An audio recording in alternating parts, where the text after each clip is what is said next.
Hey student, welcome to my YouTube channel. तो आज अपन इस लेक्चर में बात करने वाले रेस्पिरेटरी सिस्टम के बारे में। ठीक है, इस लेक्चर में अपन कंप्लीटली बात करेंगे मसल्स ऑफ द ब्रीथिंग। जो ब्रीथिंग पैटर्न होता है उसमें कौन कौन सी मसल्स यूज में आती है उसके अपन बात करेंगे, और इनहेलेशन एंड एक्सहेलेशन प्रोसेस के अंदर उसके अपन एक डायग्राम चार्ट के थ्रू अपन समझेंगे। ठीक है, उससे पहले अपन बात करते हैं कि ब्रीथिंग क्या होता है। ठीक है, और फिर अपन बात करेंगे muscles use in the breathing, कौन कौन सी जो मसल्स होती है, टाइप्स ऑफ द मसल्स जो कि ब्रीथिंग में यूज होती है, और इंटरकॉस्टल मसल्स क्या होते हैं, डायफ्राम क्या होता है उसकी अपन बात करेंगे, और types of the intercostal muscles उसकी अपन बात करेंगे। तो उससे पहले अपन बात करते हैं ब्रीथिंग क्या होती है। ब्रीथिंग बेसिकली क्या होता है कि इंस्पायरेशन एंड एक्सपायरेशन प्रोसेस को कंप्लीटली मिला करके अपन क्या कहते हैं, ब्रीथिंग कहते हैं। क्या कहते हैं, ब्रीथिंग कहते हैं। अब कैसे ब्रीथिंग, इंस्पायरेशन क्या होता है, एक्सपायरेशन क्या होता है उसके अपन लेक्चर में बात कर चुके हैं। तो इंस्पायरेशन में क्या होता है कि ऑक्सीजन गैस होती है उसको अपन इनहेल करते हैं ह्यूमन बॉडी में। तो देखिए, इंस्पायरेशन में क्या करते हैं, ऑक्सीजन गैस को ह्यूमन बॉडी में इनहेल करते हैं, और कार्बन डाइऑक्साइड को अपन क्या करते हैं, एक्सहेल करते हैं। इन दोनों को मिला करके कंप्लीटली क्या कहते हैं, ब्रीथिंग। क्योंकि इसमें क्या होता है, मोमेंटम ऑफ द एयर में अपन इन्वॉल्व करते हैं कार्बन डाइऑक्साइड तथा गैस, कार्बन डाइऑक्साइड तथा ऑक्सीजन गैस को इन्वॉल्व करते हैं, और दोनों गैस का क्या होता है, एक्सचेंज होता है उन्हीं। ठीक है, और इंस्पायरेशन प्रोसेस क्या होता है, एक एक्टिव प्रोसेस होता है। एक्सपायरेशन क्या होता है, एक पैसिव प्रोसेस होता है। इंस्पायरेशन में एनर्जी की रिक्वायरमेंट होगी, एक्टिव है तो, और एक्सपायरेशन में एनर्जी की कोई रिक्वायरमेंट नहीं होती क्योंकि ये पैसिव प्रोसेस होता है। तो फिर अपन बात करते हैं muscles use in the breathing. अब जो कौन कौन सी मसल्स होती है जो कि ब्रीथिंग में यूज की जाती है, तो अपन दो प्रकार के मसल्स की बात करें, two types of the muscles की बात करेंगे जो कि ब्रीथिंग में यूज की जाती है। एक तो होता है इंटरकॉस्टल मसल्स और सेकंड होता है डायफ्राम। इंटरकॉस्टल मसल्स क्या होता है उसकी अपन बात करेंगे। तो इंटरकॉस्टल मसल्स क्या होता है कि जो ह्यूमन बॉडी में होता है रेस्पिरेटरी सिस्टम यानी कि श्वसन तंत्र में 12 पेयर ऑफ द रिब्स पाई जाती है। क्या होते हैं, 12 पेयर ऑफ द रिब्स पाई जाती है। क्या होती है, 12 पेयर ऑफ रिब्स पाई जाती है ह्यूमन रेस्पिरेटरी सिस्टम में। तो ये देखिए रिब्स क्या हो जाएगी, ये रिब्स देखिए, ये रिब्स 1 2 ऐसे ऐसे 12 पेयर पाए जाते हैं। ठीक है, तो 12 पेयर ऑफ रिब्स पाई जाती है, उनके बीच में जो मसल्स होती है उन्हीं को अपन क्या कहते हैं, इंटरकॉस्टल मसल्स कहते हैं। तो देखिए इनके बीच में जो मसल्स होती है, देखिए ये जो स्पेस होगा इनके बीच में जो स्पेस होता है उसको तो अपन कहते हैं इंटरकॉस्टल स्पेस, और उनमें जो मसल्स होते हैं इंटरकॉस्टल स्पेस में उसको कहते हैं इंटरकॉस्टल मसल्स। तो अपने पास में क्लियर हो गया कि इंटरकॉस्टल मसल्स क्या होती है। तो 12 pair of the ribs human respiratory system में पाए जाते हैं, और उन रिब्स के बीच में यानी कि दो रिब्स के बीच में बिटवीन द टू रिब्स क्या होता है, इंटरकॉस्टल स्पेस होता है। ये वाला क्या स्पेस हो जाएगा, इंटरकॉस्टल स्पेस। और इंटरकॉस्टल स्पेस में जो मसल्स पाई जाती है उसको कहते हैं इंटरकॉस्टल मसल्स। क्या कहते हैं, इंटरकॉस्टल मसल्स। ये रही इंटरकॉस्टल मसल, देखिए ये क्या इंटरकॉस्टल मसल्स होती है। ठीक है, फिर अपन बात करते हैं इंटरकॉस्टल मसल्स। ठीक है, अब इंटरकॉस्टल मसल क्या होती है, टू टाइप्स की होती है, दो प्रकार की होती है। एक तो होती है एक्सटर्नल इंटरकॉस्टल मसल्स, एक होती है इंटरनल इंटरकॉस्टल मसल्स। एक तो होती है बाह्य इंटरकॉस्टल मसल्स, एक होती है आंतरिक intercostal muscles, internal intercostal muscles. अब एक्सटर्नल बेसिकली क्या होता है, यहाँ से देखिए ये लंग्स हो गए, लंग्स के जो यहाँ पे इंटरकॉस्टल स्पेस हो जाएगा। ठीक है, ये वाला।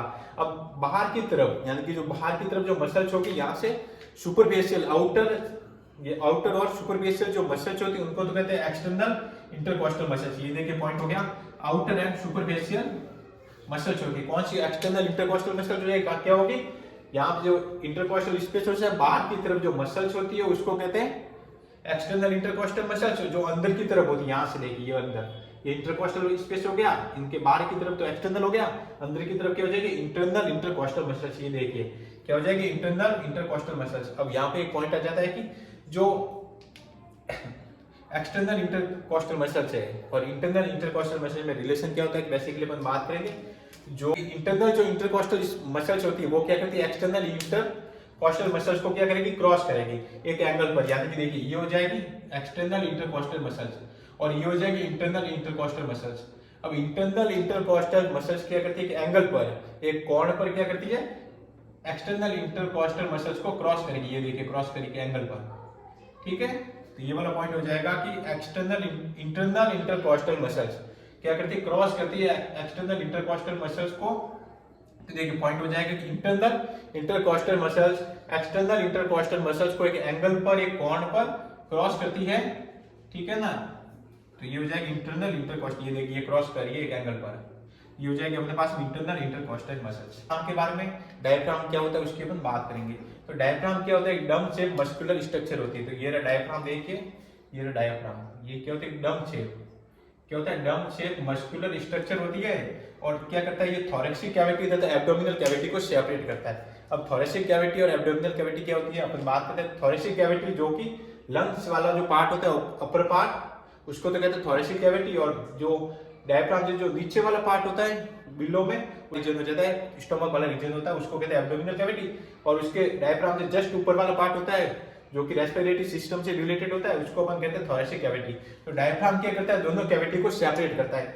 ये डायफ्राम हो जाएगा एब्डोमिनल कैविटी तथा थोरेसिक कैविटी, दोनों को क्या करेगा, सेपरेट कर देगा, दोनों को डिवाइड कर देगा, इसलिए इसको कहते हैं separate thoracic and abdominal cavity.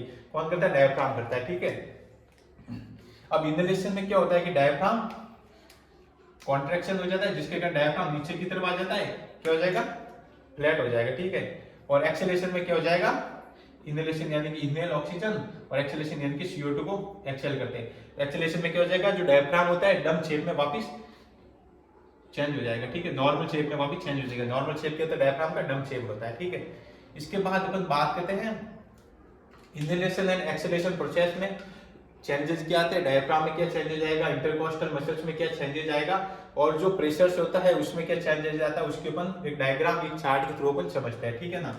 ये होती है, क्या होती है इंस्पिरेशन, क्या होता है, और एक्सपिरेशन क्या होता है, कंप्लीटली फिजियोलॉजी की अपन बात करेंगे, ठीक है। इंस्पिरेशन प्रोसेस में क्या होता है, प्रेशर क्या होता है, अपन इंटरकोस्टल मसल्स और डायफ्राम में क्या चेंजेस आते हैं उसके अपन बात करेंगे, और एक्सपिरेशन प्रोसेस होता है, एक्सपिरेशन में क्या क्या चेंज आता है उसके अपन बात करेंगे, ठीक है। तो अपन स्टार्टिंग करने वाला इंस्पिरेशन प्रोसेस मैकेनिज्म क्या होता है, इंस्पिरेशन जो प्रोसेस होता है उसमें क्या होता है, बेसिकली अपन जो ऑक्सीजन गैस होती है उसको इनहेल करते हैं ह्यूमन बॉडी में, उसी को अपन कहते हैं इंस्पिरेशन प्रोसेस। अब इंस्पिरेशन में मैकेनिज्म क्या होती है, क्या क्या चेंज आते हैं उसके बाद बात करते हैं।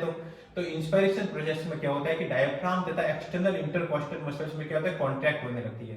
क्या होता है, डायफ्राम, ये देखिए ये हो जाएगा डायफ्राम, और ये क्या हो जाएगी, एक्सटर्नल इंटरकोस्टल मसल्स, ये देखिए ये वाली एक्सटर्नल इंटरकोस्टल मसल्स, और ये हो जाएगा डायफ्राम, दोनों क्या हो जाते हैं, कॉन्ट्रैक्ट हो जाते हैं। अब कॉन्ट्रैक्ट होता है इसका मतलब क्या होता है कि जो डायफ्राम होता है वो नीचे की तरफ मूवमेंट करने लगता है, क्योंकि डम शेप होता है, डम शेप होती है, ये क्या हो जाएगा, फ्लैट होने लग जाएगा। डायग्राम की नॉर्मल स्ट्रक्चर क्या होती है, डम शेप होती है, ठीक है। अब इंस्पिरेशन में क्या होता है, डायफ्राम ऐसे होता है, ये मोमेंटम देखिए, ये डायफ्राम है, डायफ्राम देखिए, तो डायफ्राम ये देखिए, डायफ्राम क्या मूवमेंट करेगा नीचे की तरफ, ये क्या हो जाएगा, कॉन्ट्रैक्ट हो जाएगा, तो ऐसे हो जाएगी फ्लैट स्ट्रक्चर। ये कौन से प्रोसेस में, इंस्पिरेशन में होता है। और जो एक्सटर्नल इंटरकोस्टल मसल होती है वो क्या करती है, आउटसाइड में ये मूवमेंट करती है, बाहर की तरफ ये आने लग जाती है, देखिए एक्सटर्नल इंटरकोस्टल मसल ये ऐसे होने लग जाएगी, ये देखिए, जिसके कारण क्या होता है, थोरेसिक कैविटी होती है उसका वॉल्यूम क्या हो जाता है, बढ़ जाता है, ठीक है। तो देखिए ये क्या हो जाएगा, डायफ्राम तथा एक्सटर्नल इंटरकोस्टल मसल्स कॉन्ट्रैक्ट होती है, डायफ्राम में चेंज आ जाएगी, नीचे की तरफ मूवमेंट करेगा, जिससे क्या हो जाएगा, फ्लैट हो जाएगा, ये देखिए ऐसे। और एक्सटर्नल इंटरकोस्टल मसल्स क्या होती है, आउटर साइड में ये मोमेंटम करती है, ठीक है। और रिब्स क्या हो जाएगी, बाहर की तरफ मोमेंटम करेगी, जिससे क्या हो जाएगा, थोरेसिक कैविटी की वॉल्यूम बढ़ जाती है, ठीक है। Ribs movement upward and outward, तो रिब्स क्या करेगी, अपवर्ड एंड आउटवर्ड ऐसे मूवमेंट करेगी, देखिए ये ऐसे क्या हो जाएगी, ऐसे ये देखिए, अपवर्ड एंड आउटवर्ड मूवमेंट करेगी, तो रिब्स क्या करेगी, ribs move upward and outward momentum करेगी, इसके कारण क्या होता है, थोरेसिक कैविटी की वॉल्यूम बढ़ जाती है, ठीक है। अब थोरेसिक कैविटी की वॉल्यूम बढ़ेगी तो लंग्स क्या करेंगे, एक्सपेंड हो जाएंगे, ये देखिए लंग्स ऐसे एक्सपांड हो जाएंगे, ठीक है। तो लंग्स क्या हो जाएंगे, एक्सपेंड हो जाएंगे, ये हो जाएगा। फिर क्या हो जाएगा, जो इंट्रापल्मोनरी प्रेशर होता है, अब अपन बात करते हैं इंट्रापल्मोनरी प्रेशर क्या होता है। तो इंट्रापल्मोनरी प्रेशर, जो प्रेशर इन द लंग्स, जो लंग्स के अंदर जो प्रेशर होता है उसको तो कहते हैं इंट्रापल्मोनरी प्रेशर। अब अपन बात की कि जो गैसेज होती है हाई प्रेशर से लो प्रेशर में मूवमेंट करती है, क्या करती है, हाई प्रेशर से लो प्रेशर में मूवमेंटम करती है। तो इनहेलेशन में क्या होना चाहिए कि ऑक्सीजन अंदर की तरफ इनहेल होनी चाहिए, अंदर की तरफ मूवमेंटम करनी चाहिए, किससे, एटमॉस्फेयर से लंग्स में मूवमेंटम करनी चाहिए। तो इसके लिए क्या होना चाहिए, एटमॉस्फेयर का प्रेशर तो होना चाहिए ज्यादा, और लंग्स का यानी कि इंट्रापल्मोनरी प्रेशर क्या होना चाहिए, कम।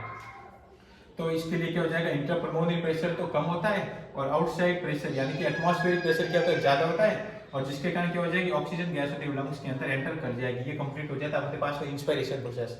तो देखिए इंस्पिरेशन प्रोसेस को अपन समझते हैं, इसमें बेसिकली क्या होता है कि अपन बात करते हैं जो डायफ्राम तथा एक्सटर्नल इंटरकोस्टल जो मसल्स होती है उसमें क्या होता है, कॉन्ट्रैक्ट होने लग जाती है। डायफ्राम तथा एक्सटर्नल इंटरकोस्टल मसल्स कॉन्ट्रैक्ट होती है, तो कॉन्ट्रैक्ट होगी तो क्या होगी, जो डायफ्राम होता है वो ऐसे होता है डम शेप, तो क्या करेगा, नीचे की तरफ मोमेंटम करने लग जाएगा, क्या करेगा, डम शेप है, नीचे की तरफ मोमेंटम करेगा कॉन्टैक्ट होते ही, और क्या होती है एक्सटर्नल इंटरकॉस्टल मसल्स बाहर की तरफ मोमेंटम करती है, देखिए बाहर की तरफ मोमेंटम करती है, जिसके कारण क्या होता है थोरेसिक कैविटी की वॉल्यूम बढ़ जाती है, थोरेसिक कैविटी की वॉल्यूम बढ़ जाती है। और जो रिब्स होती है, रिब्स क्या करती है, पसलियां क्या करती है, अपवर्ड एंड आउटवर्ड, अपवर्ड यानी ऊपर की तरफ, आउटवर्ड यानी बाहर की तरफ, तो ऐसे मोमेंटम करती है, जिसके कारण क्या होता है थोरेसिक कैविटी की वॉल्यूम बढ़ जाती है। थोरेसिक कैविटी की वॉल्यूम बढ़ेगी, उसके बाद अपन बात करते हैं कि जो गैसेज होती है हाई प्रेशर से लो प्रेशर में मोमेंटम करती है, हाई प्रेशर से लो प्रेशर में मोमेंटम करती है, तो इनहेलेशन में क्या होना चाहिए, ऑक्सीजन हाई प्रेशर से लो प्रेशर में मोमेंटम करती है, तो जिसके लिए क्या होना चाहिए, एटमॉस्फेरिक प्रेशर तो ज्यादा होना चाहिए, और इंट्रापल्मोनरी प्रेशर, इंट्रा यानी कि लंग्स के अंदर जो प्रेशर होता है वो कम होना चाहिए। तो यहाँ पर क्या हो जाएगा, इंट्रापल्मोनरी प्रेशर, तो देखिए यहाँ पे अपन बात करते हैं जो इंट्रापल्मोनरी प्रेशर तो क्या होना चाहिए, कम होना चाहिए, और एटमॉस्फेरिक प्रेशर क्या होना चाहिए, ज्यादा होना चाहिए, जिससे क्या करेगी, जो ऑक्सीजन गैस होती है लंग्स के अंदर एंटर कर जाएगी। ये तो अपने पास मौजूद है इंस्पायरेशन प्रोसेस। देखिए इसके बाद अपन बात करने वाले एक्सपायरेशन प्रोसेस के होता है, mechanism of the expiration process. इससे पहले अपन बात कर चुके हैं इंस्पायरेशन प्रोसेस में क्या होता है। अब एक्सपायरेशन प्रोसेस में क्या हो जाएगा कि जो डायफ्राम तथा इंटरकॉस्टल मसल्स होती है वो क्या कहते हैं, कॉन्ट्रैक्ट हो जाती है, यानी कि अपने जो नॉर्मल पोजीशन होती है उसमें आ जाती है। क्या होता है, डायफ्राम तथा इंटरनल इंटरकॉस्टल मसल्स क्या होती है, कॉन्ट्रैक्ट होने लग जाती है, यानी कि नॉर्मल पोजीशन में आ जाएगी। तो नॉर्मल पोजीशन में डायफ्राम कहता है डम शेप का, ठीक है। तो डायफ्राम पहले देखिए इंस्पायरेशन में क्या था, फ्लैट हो गया था, क्या हो गया, फ्लैट हो गया था इंस्पायरेशन में। अब एक्सपायरेशन में क्या हो जाएगा, नॉर्मल शेप में आएगा। नॉर्मल शेप में देखिए कैसे आएगा, ऐसे। तो मोमेंटम कैसे करेगा, अपवर्ड मूवमेंट करेगा। कैसे करेगा, अपवर्ड मूवमेंट करेगा डायफ्राम, जिसके कारण क्या हो जाएगा, डम शेप हो जाएगा वापस, यानी कि नॉर्मल शेप में आ जाता है। इंटरकॉस्टल मसल्स भी क्या हो जाती है, नॉर्मल शेप में आ जाती है, और फिर हो जाएगा ribs return the normal position, यानी कि जो पसलियां होती है वो क्या करती है, नॉर्मल पोजीशन में आ जाती है। ये देखिए पसलियां क्या थी, आउटसाइड होती है, क्या थी, आउटसाइड की, जिसके कारण क्या हो जाएगा, जो वॉल्यूम ऑफ थोरैक्स क्या हो जाएगा, डिक्रीज हो जाएगा। थोरैसिक कैविटी तो इसका वॉल्यूम क्या हो जाएगा, डिक्रीज हो जाएगा, और लंग्स क्या हो जाएंगे, सिंक हो जाएंगे, यानी सिकुड़ जाएंगे। पहले क्या था, पान दे दिया, यानी कि फूले हुए थे, और फिर क्या हो जाएगा, एक्सपायरेशन में लंग्स सिंक हो जाते हैं, और इंट्रापल्मोनरी प्रेशर क्या होता है, ज्यादा होता है, कहाँ से, एटमॉस्फेरिक प्रेशर से, और जिसके कारण क्या हो जाएगी, जो कार्बन डाइऑक्साइड गैस होती है लंग्स से एक्सेल